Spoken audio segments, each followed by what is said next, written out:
Hey y'all. What kind of music is that they're playing anyway? Hey, how's everybody doing? Good. Hey, I'm Kathy's brother Ian from Tennessee. We're born and raised up there, up in the hills there, and actually, I'm a 3/4. Y'all being from Indiana, I see I got a bunch of blank stares there, so I'll explain that. You got your half brother, you got your whole brother, you got your step brother. Well, I'm a 3/4. And this is, that's when your daddy, he goes, with your mama, and he's got one eye over here looking at your mama's sister. And then the next thing you know, you're born, and what was supposed to be your mama is now your aunt. What was supposed to be your aunt is now your mama, and your sister's a 3/4 and a cousin.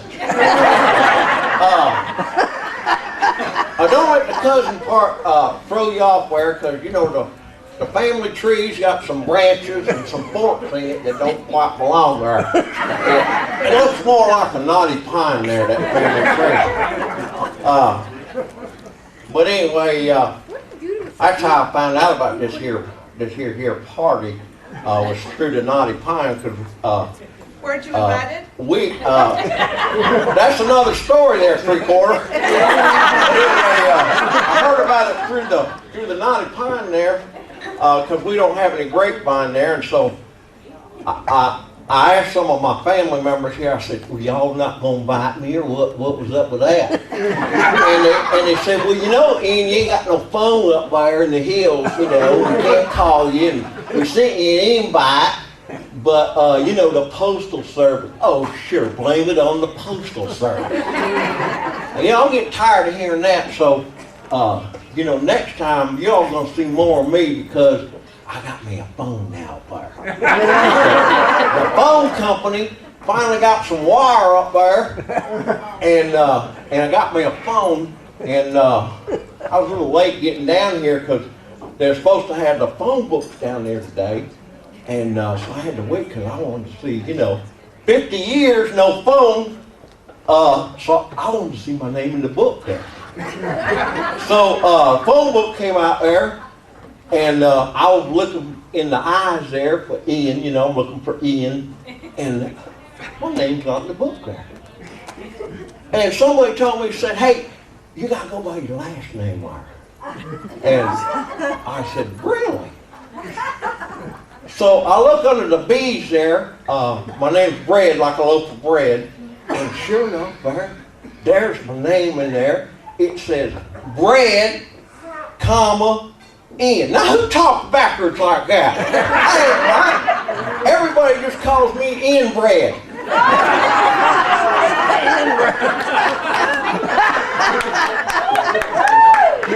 So anyway, I got down here and I finally getting around meeting y'all. I'm sorry I'm a little late, but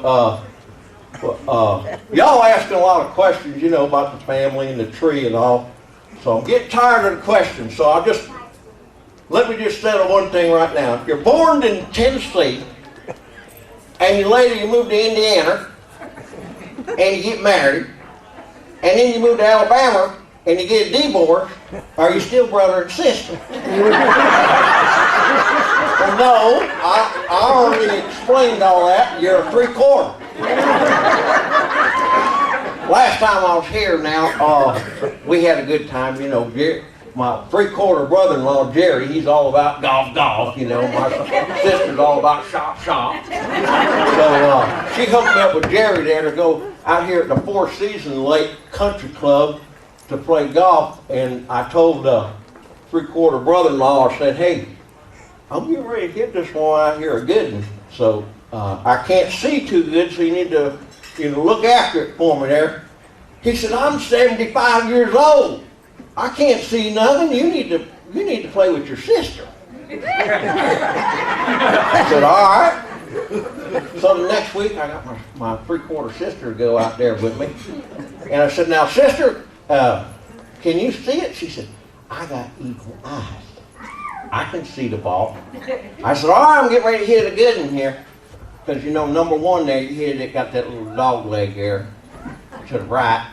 And sure enough, I hit a good one. I said, sister, you see where it went there? And she says, don't worry, Ian, I got eagle eyes. I said, okay. So we get down there to where my ball's supposed to be, you know, after she hit her 6 or 7 or 10 times.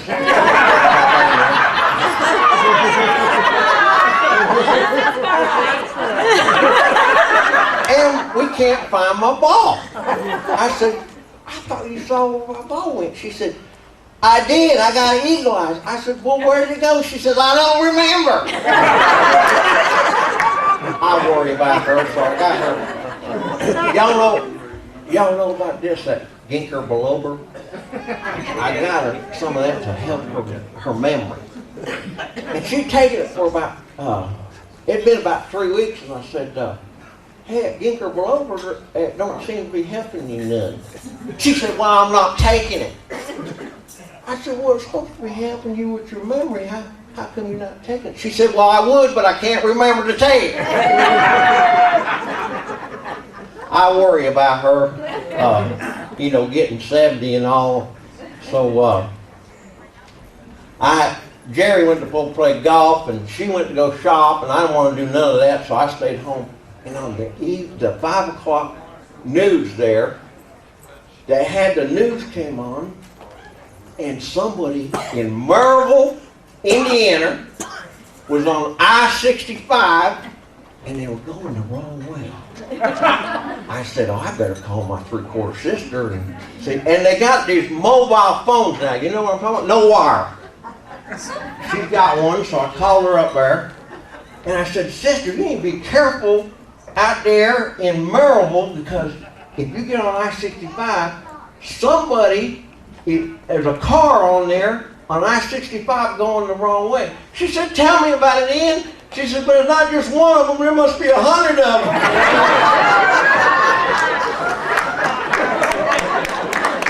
I worry about her, I do. So she came home and she wanted to go to a picture show.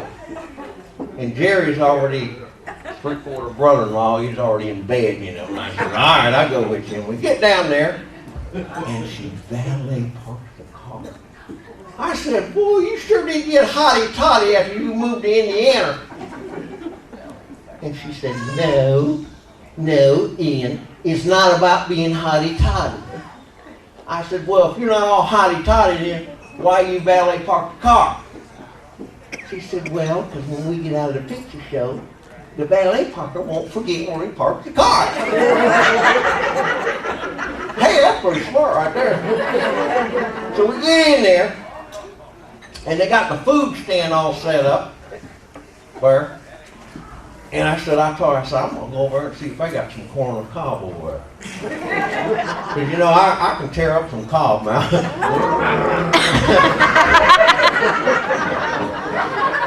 So I get over there, and they don't have no corn on the cob, but they got the popping corn. And, you know, it's almost the same. They put butter on it, you know. So I got me some of that popping corn. My sister, she freaked out.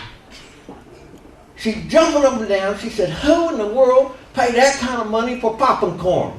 That's a highway robbery, and it's 3 times the amount that I paid last time. I said, sister, calm down. It'll all be worth it. When we get into the picture show, they got sound now in there.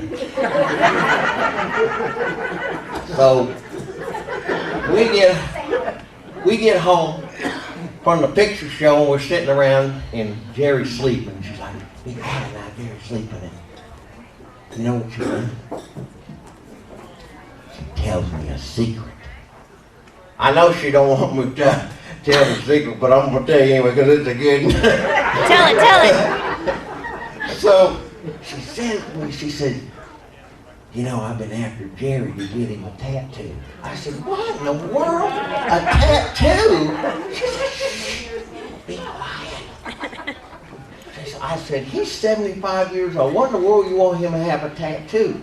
She said, well, you know, it'd make him a little, you know, edgy and more like a bad boy. And, it would turn me on if he did a tattoo. I said, Lord, what in the world? And And she said, be quiet.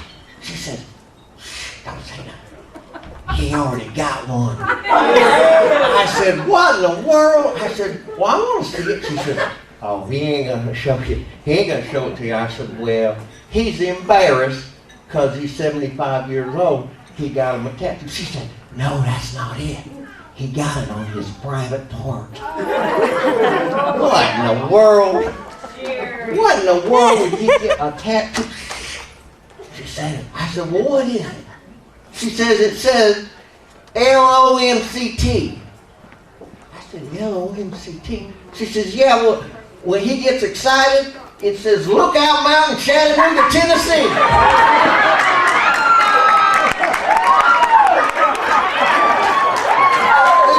Tennessee.